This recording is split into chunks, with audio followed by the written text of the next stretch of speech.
परंतु ज्याचा उल्लेख झाला ती महात्मा फुले जन आरोग्य योजना। खरं तर कुठल्याही पेशंटच्या खिशाला भार लागू नये, कॅशलेस अशी ही सुविधा असावी यासाठी सरकारने 2012 मध्ये ही योजना आणली। या संदर्भामध्ये मला आवर्जून सभागृहाचं लक्ष वेधायचं आहे की यामध्ये MJPJY मध्ये काही कोड सिस्टीम आहे। एनजीओ न्यूरोच्या ज्या काही ऑपरेशन्स होतात त्यामध्ये विशेषतः एनजीओ साठी 60,000 रुपयाची तरतूद ही MJPJY कडनं केली जाते। परवा मुंबईमध्ये मुंबई महानगरपालिकेच्या अंडर असणारे 2 रुग्णालय महत्त्वाची, एक सायन हॉस्पिटल आणि दुसरं KEM हॉस्पिटल, या ठिकाणी सभापती महोदय 60,000 पासून तर 1,20,000 पर्यंत एक चॅरिटेबल ट्रस्ट काढलेत आणि त्याच्या नावावरती पैसे घेतले जातात। माझ्याकडे त्याच्या रिसिप्ट सुद्धा आहेत आणि आम्ही संबंधितांना दिलेल्या आहेत। ज्यामध्ये सायन हॉस्पिटलला एक कुठली तरी बिल्डिंग डेव्हलपमेंट फंड त्याच्यावरती 65,000 रुपये एक्स्ट्रा घेतले जातात। KEM हॉस्पिटलला पुअर बॉक्स फंड आहे, त्याच्यामध्ये पैसे घेतले जातात एनजीओच्या पेशंटकडनं। माझा आरोप नाही आहे, माझा आक्षेप आहे। ज्या वेळेला याच्या संदर्भात मी त्या अधिकाऱ्यांना विचारलं, म्हणजे याचा ऑडिट सुद्धा होत असेल खोडके साहेब, पण मी जेव्हा त्या अधिकाऱ्यांना विचारलं की हे 65,000 जे तुम्ही वरचे घेता 1,20,000 पर्यंत पैसे घेतले गेलेले आहेत, आता या पैशांचं काय करता सर? तेच सांगते, फार महत्वाचा मुद्दा आहे। ते म्हणतात हे आम्ही गरिबांना वापरतो, पण तुम्ही घेता गरिबांकडनं।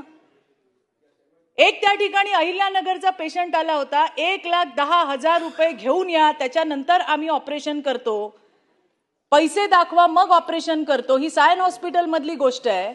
आणि त्यांना रिसिप्ट दिली बिल्डिंग डेव्हलपमेंट फंडची।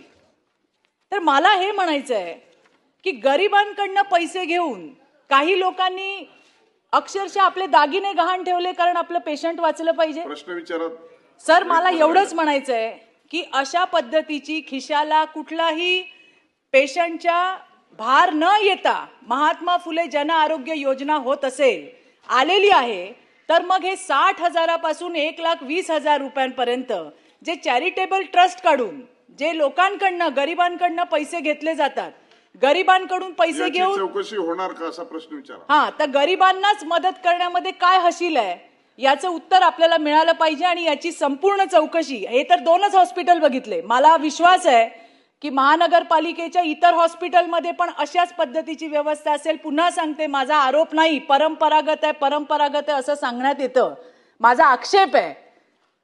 तर याच्याबद्दल माननीय मंत्री महोदय सखोल चौकशी होऊन गोरगरिबांना न्याय मिळणार का?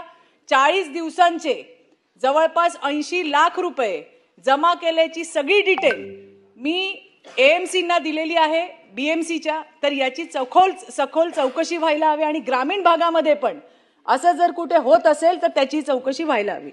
माननीय मंत्री।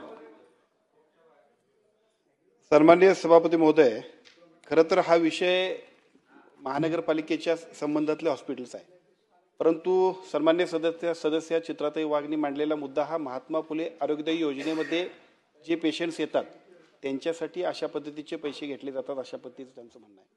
जर असा प्रश्न असेल तर तो गंभीर आहे, कारण महात्मा फुले आरोग्यदायी योजनेमध्ये एकही रुपये पेशंटकडून तिथल्या हॉस्पिटलने घ्यायचा नाही, हा मूळ नियम आहे। त्यामुळे मला असं वाटतं जर असा विषय असेल तर तात्काळ याच्यावरती चौकशी करण्याबद्दल आम्ही आमच्या महात्मा फुले आरोग्यदायी योजनेच्या मार्फत आम्ही चौकशी समिती नेमतोय।